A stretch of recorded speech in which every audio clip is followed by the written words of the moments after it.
بسم اللہ الرحمن الرحیم۔ میں ہوں نذیر امبالوی۔ پچھلے 50 سال سے بچوں کے ادب کے حوالے سے کسی نہ کسی طرح سے ایک تعلق ہے۔ پہلا تعلق جو بڑا گہرا تعلق ہے وہ میرے قلم کا، میرا لکھنا، اور اس کے بعد مختلف رسائل تعلیم و تربیت، اقرا اور بچوں کی دنیا۔ ایک مدیر کی حیثیت سے کام کر رہا ہوں۔ 5000 تبادات کہانیاں الحمدللہ لکھ سکا ہوں اور 70 کے قریب بچوں کے لیے کہانیوں پہ مبنی کتابیں ہیں۔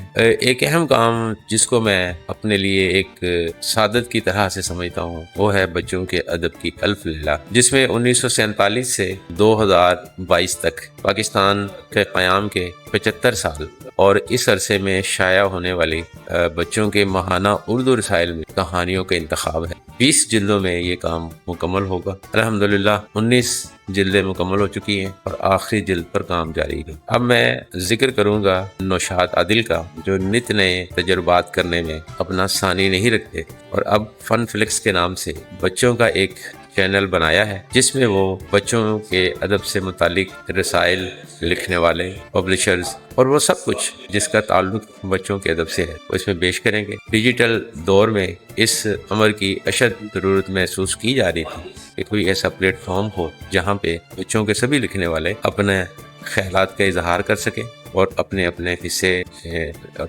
حصے کا کام اس میں لوگوں کے سامنے لا سکیں۔ تو انشاءاللہ میں بھی جہان ادبی اطفال کے نام سے اپنا کام آپ تک لاؤں گا اور بچوں کے لیے جو میں کر سکوں گا تو انشاءاللہ کروں گا۔ بہت شکریہ۔ السلام علیکم۔